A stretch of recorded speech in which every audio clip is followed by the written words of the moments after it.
आपको बता दें कि अब से थोड़ी देर पहले बीजेपी प्रदेश अध्यक्ष आदेश गुप्ता को पुलिस ने डिटेन कर लिया और उनके साथ कई कार्यकर्ताओं को बस में भरकर लेकर जाया गया है। दिल्ली के बीजेपी प्रदेश अध्यक्ष आदेश गुप्ता को भी डिटेन किया गया और आप देखेंगे बस के अंदर आदेश गुप्ता मौजूद है। उन सभी को यहाँ से हटाया जाए। आप लोगों को पुलिस द्वारा रोका गया। आप लोगों को पुलिस द्वारा रोका गया। जी, पुलिस वालों ने हमें गिरफ्तार कर लिया है। जहाँ पे भी प्रशासन चाहेगा हमें ले जाएगा, मगर ये रुकेगा नहीं। मनीष सिसोदिया इस्तीफा दो। आप देखेंगे कार्यकर्ताओं में गुस्सा है, इस्तीफे की मांग ये सभी लोग कर रहे हैं। और तस्वीरों में आप देख सकते हैं कि दिल्ली बीजेपी के जो प्रदेश अध्यक्ष हैं उनको भी यहाँ से हिरासत में लिया गया और पुलिस यहाँ से हटा रही है। हालांकि 2 लेयर की पुलिस बैरिकेडिंग दिल्ली पुलिस द्वारा की गई थी और उस बैरिकेडिंग को तोड़ा कार्यकर्ताओं ने और उसके बाद इन सभी को यहाँ से हटाया जा रहा है। आदेश जी डिटेन किया गया है। डिटेन किया दिखता है। अगर जरा भी शर्म है तो उनको भ्रष्टाचारी मंत्री जिन्होंने हजारों करोड़ रुपए दिल्ली के शराब माफियाओं को फायदा पहुंचाया है, दिल्ली की जनता के साथ झूठ धोखा दिया है, ऐसे मंत्री को बर्खास्त करना चाहिए। मनीष सिसोदिया बर्खास्त करो। केजरीवाल की मांग कर रहे हैं। आदेश गुप्ता को आपने सुना जो साफ तौर पर कह रहे हैं कि इस्तीफा दे मनीष सिसोदिया। उसी के लिए विरोध प्रदर्शन यहाँ पर किया गया था और अब बीजेपी के तमाम कार्यकर्ताओं को यहाँ से डिटेन करके ले जाया गया। दिल्ली के युवाओं को बर्बाद करना चाहते हैं, ऐसे भ्रष्टाचारी मंत्री मनीष सिसोदिया की बर्खास्ती तक ये आंदोलन जारी रहेगा। मनीष सिसोदिया जब तक बर्खास्त नहीं हो जाते तब तक ये आंदोलन जारी रहेगा।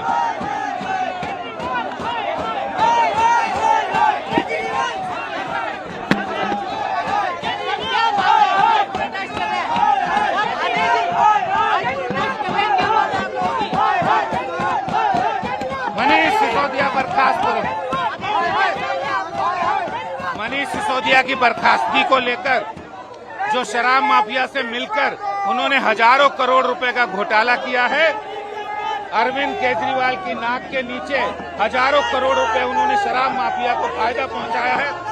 मनीष सिसोदिया ऐसे भ्रष्टाचारी उप मुख्यमंत्री को बर्खास्त करे केजरीवाल सरकार, जिन्होंने शराब माफिया को हजारों करोड़ रुपए फायदा पहुंचाया है, दिल्ली की जनता के साथ धोखा किया, उनके साथ लूट की है।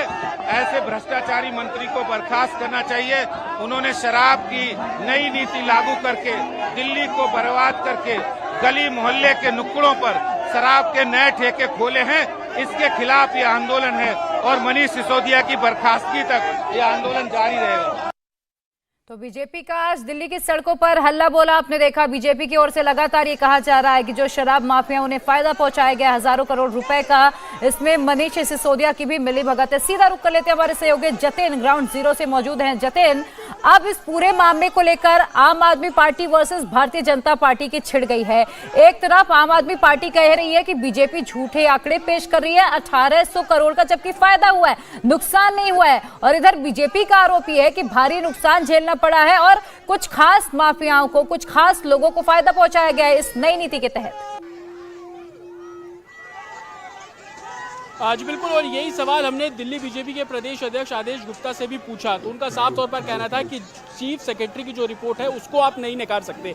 1300 करोड़ का जो आंकड़ा संजय सिंह दे रहे हैं उसके पीछे आधार क्या है? क्या वो पैसा दिल्ली की जनता के लिए था? क्योंकि जिस तरीके से दिल्ली में एक के साथ एक शराब की बोतल फ्री दी जा रही है उससे रेवेन्यू का लॉस है, ऐसा आदेश गुप्ता का भी कहना है। और 144 करोड़ का था उसका भी वो जिक्र करते नजर आए। लेकिन तमाम जो दिल्ली बीजेपी के नेता है इस प्रोटेस्ट में दस्तावेज के साथ पहुंचे। उस दस्तावेज में तमाम उन कंपनियों का भी जिक्र किया गया कि ये वो कंपनियां हैं और किस तरीके से शराब नीति बनाने को लेकर कानून का उल्लंघन किया गया। एक ही कंपनी को डिस्ट्रीब्यूशन भी दिया गया, एक ही कंपनी को होलसेल का काम भी दिया गया, एक ही कंपनी को मैन्युफैक्चरिंग का काम भी दिया गया। जबकि एक्साइज ड्यूटी ये बोलती है कि किसी एक कंपनी को एक से ज्यादा जिम्मेदारी नहीं दी जा सकती। तो लगातार दिल्ली बीजेपी अब अरविंद केजरीवाल और आम आदमी पार्टी की सरकार से ये जवाब मांग रही है कि किस तहत किस कानून के जरिए कैसे ये एक्साइज ड्यूटी आप लोगों द्वारा बनाई गई है। और इसको लेकर महिलाओं का जो रोष है वो साफ तौर पर इस प्रदर्शन में देखने को मिला। जितनी भी महिलाओं से हमने बात की उनका यही कहना था कि ये जो नीति है वो आम लोगों के लिए अच्छी नहीं है। आप लोगों को शिक्षा देने की बात करते थे, आप लोगों को दूध देने की बात करते थे, तो महिलाओं का ये कहना है कि दूध को एक के साथ एक क्यों नहीं फ्री दिया जाता है लेकिन शराब एक के साथ एक फ्री मिल रही है। तो ये कैसी दिल्ली है? युवा इस नीति के जरिए बर्बाद हो रहे हैं। और सबसे बड़ी परेशानी उनकी ये थी, रेजिडेंशियल इलाकों में जिस तरीके से शराब की दुकानें खोली गई, उन सभी का विरोध ये लोग करते हुए नजर आ रहे थे। जाहिर सी बात है, आम आदमी पार्टी अपना पक्ष बिल्कुल रखेगी, लेकिन दिल्ली बीजेपी का साफ कहना है कि वो सड़क से संसद तक इस मुद्दे को उठाएंगे। इंडिया टीवी हर वक्त हर जगह डाउनलोड करने के लिए सर्च करें India TV news Google play store या ऐप स्टोर पर।